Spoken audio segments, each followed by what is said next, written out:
اللہ رب العزت قرآن پاک کے اندر ارشاد فرماتا ہے وَلَسَوْفَ يُعْطِيكَ رَبُّكَ فَتَرْضَىٰ۔ اس آیہ مبارکہ کی تفسیر کے اندر امام فخر الدین رازی رحمۃ اللہ علیہ تحریر فرماتے ہیں کہ بڑا ہی پیارا عظیم نقطہ ہے، اگر آپ کی توجہ ہوگی تو سمجھ میں آ جائے گا کہ اللہ رب العزت سے نبی پاک کیسی محبت فرماتے ہیں اور رب اپنے محبوب سے کیسی محبت فرماتا ہے۔ وَلَسَوْفَ يُعْطِيكَ رَبُّكَ فَتَرْضَىٰ۔ امام فخر الدین رازی رحمۃ اللہ علیہ فرماتے ہیں جب طائف کو آقا دو جہاں صلی اللہ علیہ وسلم نے نیکی کی دعوت دی، ان لوگوں کو اسلام کی دعوت دی، تبلیغ عام کی، تو ان لوگوں نے بڑا برا سلوک کیا، پتھر برسائے۔ میرے آقا علیہ السلام کا جسم نازنی، وہ نازک، وہ مطہر جسم خون سے لبریز ہو گیا، یہاں تک کہ بعض مورخین نے یہاں تک لکھا کہ آپ کے نالین مبارک خون سے بھر گئے۔ نبی پاک صلی اللہ علیہ وسلم نے وہاں پر کیا مظاہرہ فرمایا؟ فرشتے آتے ہیں، عرض کرتے ہیں یا رسول اللہ حکم ہو تو دونوں پہاڑوں کو آپس میں ملائیں، اور دونوں پہاڑ آپس میں ملیں اور یہ بستی والے غرق ہو جائیں، تہس نہس کر دیا جائے۔ میرے آقا علیہ السلام فرماتے ہیں، دعا کے لیے ہاتھ اٹھاتے ہیں، اللہم اہدی قومی انہم لا یعلمون، یا اللہ میری قوم کو ہدایت فرما، یہ نہیں جانتے میں کون، یہ نہیں جانتے۔ اب یہاں پر دیکھیے معاف فرمایا جا رہا ہے۔ اگر دوسرے پہلو کو دیکھیں تو وہاں پر آقا دو جہاں صلی اللہ علیہ وسلم کس قدر جلال فرما رہے ہیں۔ غزوہ احزاب کا موقع ہے، کفار نے مدینے پر چڑھائی کر دی۔ اب جب مدینے پر انہوں نے چڑھائی کر دی تو نبی پاک صلی اللہ علیہ وسلم کی عصر کی نماز میں تاخیر ہو گئی۔ تو جب عصر کی نماز یعنی رب کا حکم تھا، حکم ربی میں جب تاخیر ہو رہی تھی تو آقا دو جہاں صلی اللہ علیہ وسلم کے دل مبارک پر یہ گراں گزرا، یعنی نماز میں تاخیر ہونا بھی سرکار علیہ السلام نے برداشت نہ فرمایا۔ تو آپ نے وہاں دعا کے لیے ہاتھ اٹھائے تو یوں فرمائے، اللہم املا بطونہم نارا، یا اللہ ان کے پیٹوں کو آگ سے بھر دے۔ اب یہاں پر امام فخر الدین رازی رحمۃ اللہ علیہ نتیجہ نکالتے ہوئے فرماتے ہیں کہ دیکھیے کہ جب رب کا حکم آیا، اللہ رب العزت کا ارشاد آیا، حکم ربی کی تکمیل میں تاخیر آئی تو نبی پاک صلی اللہ علیہ وسلم کو جلال آ گیا۔ تو وہاں پر نبی پاک کی محبت تھی رب سے، تو رب کی محبت دیکھیے آقا دو جہاں صلی اللہ علیہ وسلم سے۔ اللہ رب العزت نے بھی یہ قانون بنا لیا کہ محبوبہ اگر کوئی بندہ مسلمان ہونے کے باوجود سالہ سال فرض نماز نہ پڑھے وہ کافر نہیں ہوتا، لیکن محبوب اگر تیری زلف مبارک کا بھی ادنا سی بھی گستاخی کر دے تو اس پر علماء حکم کفر لگا دیتے ہیں، یعنی گویا کہ وہ شخص دائرہ اسلام سے نکل جاتا ہے۔ تو یہاں پر رب بھی اپنے محبوب سے محبت کر رہا ہے اور محبوب بھی اپنے رب سے محبت کر رہے ہیں۔ اعلیٰ حضرت فرماتے ہیں خدا کی رضا چاہتے ہیں دو عالم، خدا چاہتا ہے رضائے محمد۔ کہہ دیجئے سبحان اللہ۔ اب میں انشاءاللہ اردو کے اندر نعت پڑھنے کے لیے التماس کروں گا۔ ہمارے جامعۃ المدینہ فضان فاروق اعظم کے درجہ 4th ایئر کے طالب علم ہیں محمد عبد الرحمن اتاری اور سرفراز اتاری، وہ تشریف لائیں گے۔ آپ تمامی احباب بڑے ذوق اور شوق کے ساتھ درود پاک کے اندر شامل ہو جائے گا، اور جو کلام پڑھیں گے نا وہ بڑا سرور والا کلام ہے، آپ مل کر پڑھیں گے تو آپ کو بھی انشاءاللہ بہت سرور آئے گا۔ پڑھیں گے انشاءاللہ مل کر۔ صلی اللہ علیہ یا رسول اللہ وسلم علیکہ یا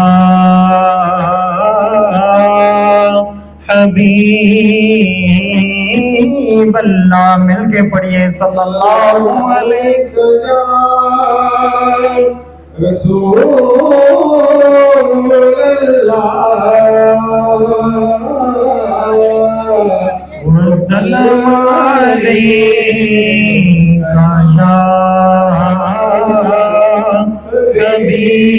حبیب اللہ۔ سرور کہوں کہ مولا تجھے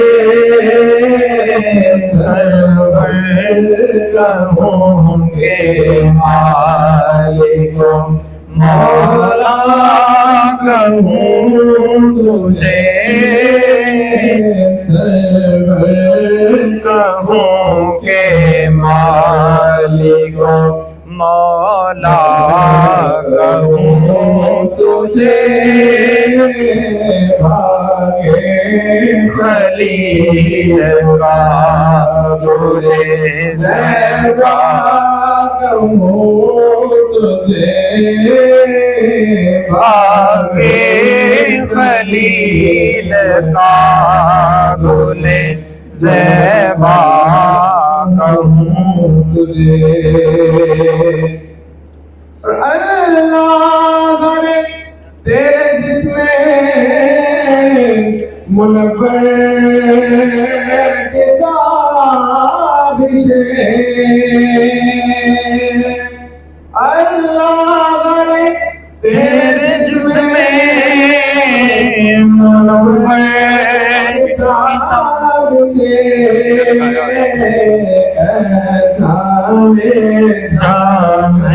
جانے تجلا کہوں تجھے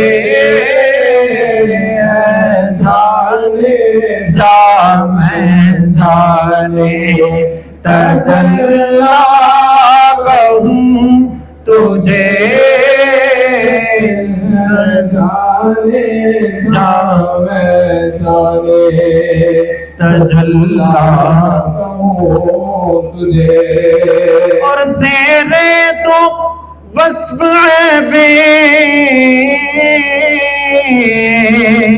تناہی سے ہے بری تیرے تو وصف بے تناہی سے ہے بری حیران ہوں میرے ساتھ میں کیا کیا کروں تجھے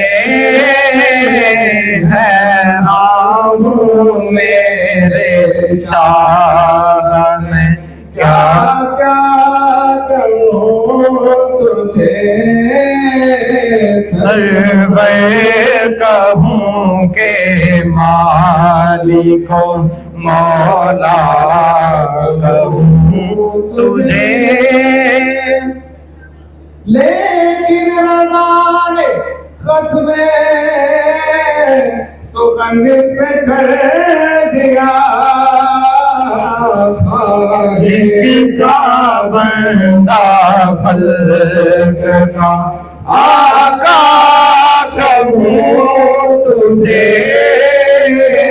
خالق کا بندہ خلق کا آقا کہوں تجھے سرور کہوں کہ مالک مولا کہوں تجھے باغ خلیل کا گل زیبا کہوں تجھے